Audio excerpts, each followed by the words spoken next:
അൽഹംദുലില്ലാഹ് വസ്സലാത്തു വസ്സലാമു അലാ അഷ്റഫിൽ ഖൽഖി റസൂലില്ലാഹ് അമ്മാ ബഅദ്.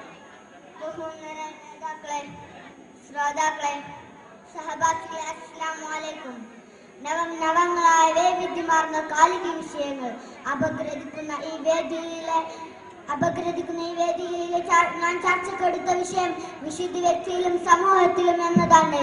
സഹോദരന്മാരെ, ഈ പ്രപഞ്ചത്തിൽ ഒരു ചെറുകാലമായ ഭൂമി അല്ലാഹുവിന്റെ പ്രതിനിധിയായിട്ടാണ് മാനവകുലത്തെ അല്ലാഹു നിശ്ചയിച്ചത്.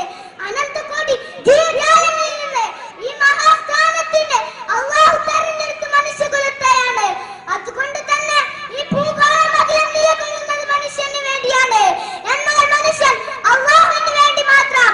എന്നാൽ അവന്റെ വ്യക്തിത്വത്തിന് പ്രവർത്തനം അവന് ഭൂഷണമല്ല. ഈ ലക്ഷ്യത്തിന്റെ സാക്ഷാത്കാരത്തിന് വേണ്ടിയാണ് ആദിമ മനുഷ്യനെ പ്രവാചകനായി തന്നെ അല്ലാഹു ഭൂമിയിൽ ഇറക്കിയത്. ഇന്നി ജാഇലുൻ ഫിൽ അർളി ഖലീഫ എന്ന ഖുർആൻ വചനം സൂചിപ്പിക്കുന്നതും ഇത് തന്നെയാണ്. പക്ഷേ മനുഷ്യൻ ഇന്ന് അവന്റെ സഞ്ചാരപഥം മറന്നിരിക്കുന്നു, ദിശബോധം നഷ്ടപ്പെട്ടിരിക്കുന്നു. വിശുദ്ധി എന്നത് കിട്ടാതെയായിരിക്കുകയാണ്. വിശുദ്ധം എന്നേക്കുമായി ചോർന്നൊലിക്കുകയാണ്. വ്യക്തിത്വങ്ങളുടെ കൂട്ടായ്മയായ സമൂഹം പിന്നെ എങ്ങനെയാണ് വിശുദ്ധമാവുക? അതുകൊണ്ട് മുസൽമാൻ, നീ ചിന്തിക്കുക. 63 കൊല്ലം വിശുദ്ധരിൽ വിശുദ്ധരായി ജീവിതം നയിച്ച മുഹമ്മദ് മുസ്തഫ സ്വല്ലല്ലാഹു അലൈഹി വസല്ലം തങ്ങളുടെ മാതൃകാലം ബിംബിക്കാതെ നിനക്കൊരിക്കലും രക്ഷയില്ല. ടൂറിസ്റ്റിന്റെ പേരിലും വിനോദത്തിന്റെ പേരിലും കടൽ തീരങ്ങളെല്ലാം മാറ്റിയപ്പോൾ ആർത്തുലച്ചു വന്ന സുനാമി തിരമാലകളെ കൊണ്ട് നിന്നെ പാഠം പഠിപ്പിക്കാൻ റബ്ബിന് കഴിയുമെന്ന് നീ വിസ്മരിക്കേണ്ട. മാനവലോകമെന്ന പുരോഗതിയിൽ നിന്നും പുരോഗതിയിലേക്ക് ബാണം വിട്ട പോലെ കുതിച്ചേറുമ്പോൾ സാംസ്കാരികമായും വ്യക്തിപരമായും അശ്ലീലയുടെ ആഘാതഘട്ടത്തിലേക്ക് കുർബതിക്കുകയാണ്. പാടുകളും പീറുകളും ഒരു വശത്ത്, വാണിഭവും പീഡനവും മറുവശത്ത്. എന്തെല്ലാം നാം കാണണം, എന്തെല്ലാം നാം കേൾക്കണം. നിങ്ങൾ വിശുദ്ധ ഖുർആൻ പ്രഖ്യാപനം ശ്രവിച്ചിട്ടുണ്ടോ? സ്വന്തം ശരീരത്തെ പരിശുദ്ധമാക്കിയവൻ വിജയിച്ചിരിക്കുന്നു. എത്ര അർത്ഥമായ വാക്കുകളാണിത്. നോക്കൂ, ബാംഗ്ലൂർ കള്ളനോട്ടിനാൽ, മോഷണകുറ്റത്തിൽ, പീഡനകുറ്റത്തിൽ എല്ലാം മുസ്ലിങ്ങളും അവരുടെ ഇഷ്ടകണക്കത്തിൽ തന്നെ സമ്പൂർണ്ണാടിസ്ഥാനത്തിൽ തന്നെ പാലിച്ചിരുന്നില്ല. ഇനി എന്തിനാണ് നമുക്കൊരു കമ്മീഷൻ റിപ്പോർട്ട്? റോഡെല്ലാം പൊളിച്ചു നാറുകയാണ്. പടവും ഫിലിമും ബ്രോഷറുകളും എന്തെല്ലാം ആഗോള വിശുദ്ധിയുടെ പ്രധാന കേന്ദ്രമായ മദീനയിലെ റൗളയിൽ വിശ്രമിക്കുന്ന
ഡിബേറ്റിന് ഇവിടെ വിരാമം കുറിക്കുന്നു.